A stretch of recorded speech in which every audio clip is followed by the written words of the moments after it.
Hello everyone. So this is part 2 of class 9 science chapter tissue. तो previous video में हमने इसकी tissue का इंट्रोडक्टरी पार्ट पढ़ा था कि किसने डिस्कवर किया और उसका इम्पोर्टेंस क्या है, और उसकी क्लासिफिकेशन देखी थी कि टिश्यू किस किस वे से क्लासीफाई हो सकता है प्लांट टिश्यू, और हमने प्लांट टिश्यू और एनिमल टिश्यू का डिफरेंस भी देखा था। अब जो हमने प्रीवियस वीडियो में प्लांट टिश्यू का क्लासिफिकेशन देखा था ना, अब उसी से अब उसको हम आगे बढ़ाते हैं। अब उनके बारे में डिटेलिंग करेंगे और अच्छे से पढ़ेंगे।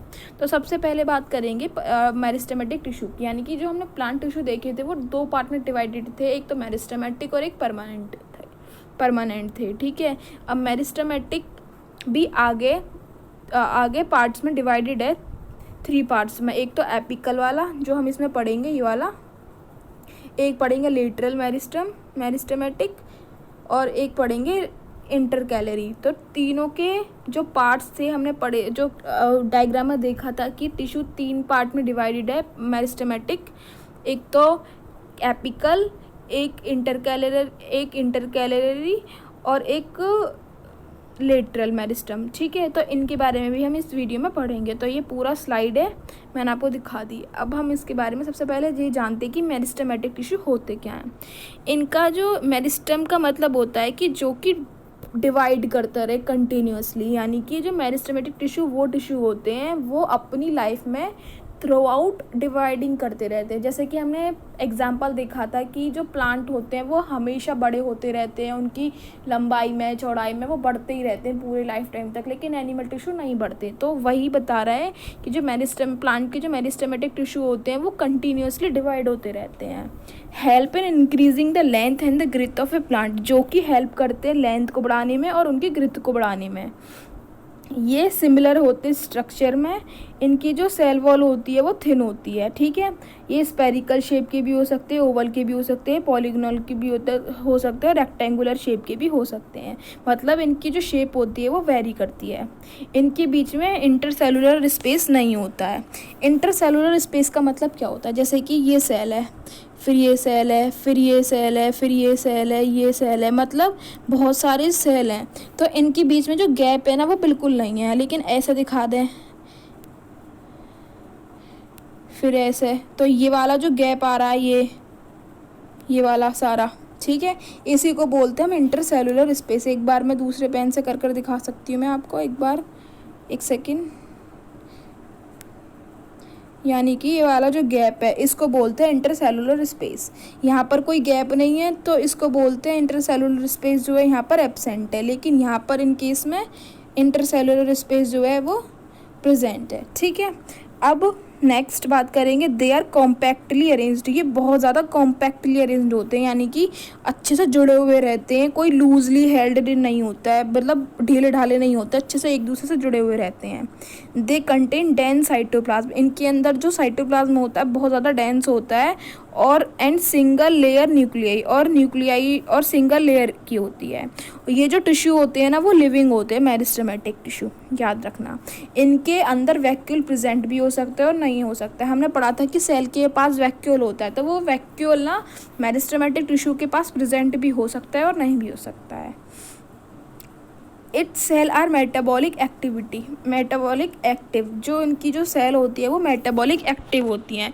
मेटाबॉलिक एक्टिव का मतलब है कि अपना फंक्शन ना परफॉर्म अच्छे से करती है, हर टाइम एक्टिव रहती हैं, कि उनकी ग्रोथ का और इनका हर चीज़ का ध्यान रखती है इनकी जो सेल होती है मेरिस्टेमेटिक टिश्यू की। अब मेन बात करते हैं कि जो ऐसा तो है नहीं कि मेरिस्टेमेटिक टिश्यू प्लांट में हर जगह पाया जाएगा, कुछ जगह तो होगी जिसमें पाया जाएगा। तो वो ये जो मेरिस्टेमेटिक टिश्यू है वो खाली ग्रोइंग रीजन में पाया जाता है प्लांट की। इनका क्या क्या काम है, इनका फंक्शंस देखते हैं अब हम। Act as a permanent tissue from which other tissue develop, ये एक परमानेंट टिश्यू की तरह वर्क करता है जिससे कि और सारे टिश्यू डेवलप होते रहते हैं, मतलब और नए नए टिश्यू आते रहते हैं। They take part in growth by formation of cell, ये ग्रोथ में हेल्प करता है। With the help of meristem plant continue to produce new leaves, branches of stem, root, flower and root hair. इनकी वजह से ही नई नई लीव्स आने लगती हैं, ब्रांचेस आने लगती हैं, स्टेम में बहुत सारी ब्रांचेस हो जाती हैं जो बाद में रूट, फ्लावर, रूट हेयर्स, ये सब इनमें डेवलप होते रहते हैं। Injuries healed up by formation of new cell. अगर कोई प्लांट में इंजरी हो रही है, जैसे कि हमारे एनिमल में जैसे कि ह्यूमन बींग्स में एक्सीडेंट हो जाता है या कोई चोट वोट लग जाती है तो उसकी इंजरी जो हील्ड हो जाती है, हम दवाइयाँ लगाते हैं तो ऐसे इंजरी हील्ड हो जाती है। तो इनके केस में जो ये जो इंजरी हो जाती है तो वो जो सही होती है वो होती है मेरिस्टेमेटिक टिश्यू की हेल्प से। ठीक है। द प्लांट शूट लॉग्ड और bent by wind are made to grow upright by active of intercalary meristem. जो प्लांट की जो शूट होती है, ठीक है, वो बैंड भी हल्के जैसे कि जो उसकी स्टेम, जो शूट का मतलब है स्टेम, यानी कि जो प्लांट की जो स्टेम होती है वो बैंड भी होती रहती है, अलग अलग जगह अलग अलग शेप की होती है, कुछ बैंड होती है, कुछ स्ट्रेट होती है। तो वो इसलिए होती है, तो बैंड इसकी वजह से हो जाती है विंड की वजह से, ताकि जो प्लांट है ना उसकी जो हेल्प करता है मेरिस्टेमेटिक टिश्यू, वो हेल्प करता है कि प्लांट को एकदम सीधा ग्रो करे, लेकिन वो कुछ कुछ बेंड हो जाती है विंड की वजह से। तो ये इसका काम होता है इंटरकैलरी मेरिस्टेम का, कि जो प्लांट है उसको वो सीधा ही रखे। ठीक है। तो मेरिस्टेम का एक काम ये होता है। ठीक है, मेरिस्टेमेटिक टिश्यू का। अब ये वाला इसका डायग्राम दे रखा है कि सेल है, ये देखो उनके बीच में बिल्कुल भी इंटरसेलुलर स्पेस एब्सेंट है, कॉम्पैक्टली अरेंज्ड है, सिंगल न्यूक्लियाई है, साइटोप्लाज्म में बहुत ज़्यादा डेंस है, और इनकी सेल वॉल देखो ऐसे है। ठीक है। तो ये एक मेरिस्टेमेटिक टिश्यू का डायग्राम अच्छे से है। अब इनके टाइप क्या होते हैं? इनके 3 टाइप होते हैं, एक तो एपिकल, एक लेटरल और एक इंटरकैलरी। ठीक है, हमने 3 टाइप पढ़े थे उस क्लासिफिकेशन वाली टेबल में। तो सबसे पहले बात करते हैं कि apical meristem.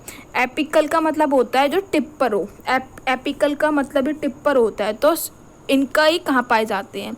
Situated at the growing of stem and the root at the shoot और द रूट एपेक्स, यानी कि ये कहाँ पाए जाते हैं? जहाँ पर स्टेम ग्रो हो रही हो उस वाले पॉइंट पर, जहाँ से रूट ग्रो हो रही हो वो वाले पॉइंट पर, यानी कि रूट और शूट के अपेक्स पर पाए जाते हैं। Also find at the apexes of the leaf, और लीफ के अपेक्सिस पर भी ये पाए जाते हैं। इनका फंक्शन क्या होता है? इनका फंक्शन होता है कि इलोंगेशन में, रूट के इलोंगेशन में या स्टेम के इलोंगेशन में हेल्प करना। इलोंगेशन का मतलब होता है हाइट में बढ़ाना। It's result in increase in height of the plant which is called primary growth. Primary growth ही बोलते हैं कि जब प्लांट हाइट में बढ़े, तो इसका मतलब इनका काम है एपिकल मेरिस्टेम का कि प्लांट की ग्रोथ बढ़ाना। ठीक है। अब बात करते हैं second, lateral meristem. Lateral meristem जो पाए जाते हैं वो बार्क में पाए जाते हैं, यानी कि इनका जो जैसे कि कोई प्लांट है, ठीक है, जो बहुत ज़्यादा टाइम तक हो गया, बहुत बड़ा ट्री हो गया, प्लांट बोल रहे, सॉरी ट्री बोलो, तो ट्री की जो बार्क होती है ना, जो ब्राउन कलर की जो छाल होती है नीचे, ठीक है, उसी को बोल रहे हैं बार्क। तो ये वहाँ पर प्रेजेंट होते हैं लेटरल मेरिस्टम जो होते हैं। इसको कॉर्क कैम्बियम भी बोलते हैं जो बार्क है। And is vascular bundle of dicot root and stem, और जो डाइकॉट रूट और स्टेम होती है उनको वेस्कुलर बंडल भी बोलते हैं, उनमें वेस्कुलर बंडल भी बोलते हैं। ये इनकी जो लेयर होती है बहुत ज़्यादा थिन होती है। ठीक है। ये कैम्बियम के रीजन में प्रेजेंट होते हैं, जो कि खाली रिस्पॉन्सिबल होते हैं थिकनेस के लिए, यानी कि जो एपिकल वाले थे वो तो ग्रोथ कर रहे थे, ठीक है, इलोंगेशन का काम कर रहे थे, लेकिन जो लेटरल वाले हैं इनका जो काम है ग्रिथ को बढ़ाना, इनकी थिकनेस को बढ़ाना। यानी कि पहले तुमने देखा होगा कोई प्लांट है उसकी स्टेम बहुत पतली होती है, लेकिन टाइम टू टाइम वो स्टेम उसकी मोटी होती चली जाती है, और एक बहुत बड़े ट्री की तो बहुत बड़ी स्टेम होती है, मतलब स्टेम क्या बोलते हैं उसको, पूरा जो बार्क वाला एरिया है बहुत बड़ा होने लगता है। तो इसका जो काम होता है ना लेटरल मेरिस्टेम का, वही काम होता है कि उसको थिकनेस में बढ़ाना। इसका function, it cause the organ, यानी कि स्टेम और रूट की इंक्रीज़ करना, डायमीटर इंक्रीज़ करना और उनकी ग्रोथ को इंक्रीज़ करना। इसको बोलते हैं हम सेकेंडरी ग्रोथ। प्राइमरी ग्रोथ थी कि उसकी हाइट को बढ़ाना, और सेकेंडरी ग्रोथ क्या है कि उसको डायमीटर और उसका ग्रोथ बढ़ाना। ठीक है। अब थर्ड डिवीज़न बात करते हैं हम इंटरकैलरी मेरिस्टम। इंटरकैलरी मेरिस्टम का मतलब होता है वो मतलब छोड़ो, मतलब इसका मतलब कि पहले हम इसका ये जान लेते हैं कि ये कहाँ प्रेजेंट होता है। ये प्रेजेंट होता है कि लीव्स में और इंटरनोड्स में। इंटरनोड्स का मतलब जो स्टेम के, जैसे ये स्टेम है, ठीक है, इसके बीच में जगह होती है, जैसे कि गन्ना देखा है आपने, उनके बीच में अलग अलग इस टाइप की नोड्स प्रेजेंट होती हैं, उसको इंटरनोड्स बोल रहे हैं। तो लीव्स की या लीव्स में भी ऐसे पाए जाते हैं, यहाँ ये वाला, ठीक है, अलग अलग इंटरनोड्स और नोड्स में ही प्रेजेंट होते हैं। Stem of grasses and other monocots, से ग्रासेस की स्टेम में और मोनोकोट्स में पाए जाते हैं। Such tissue are occur below the nodes, example mint, जैसे कि नोड्स के नीचे भी पाए जाते हैं, जैसे कि मिंट में मैंने बताया ना कि ट्री के वो लीव्स के पास भी पाए जाते हैं।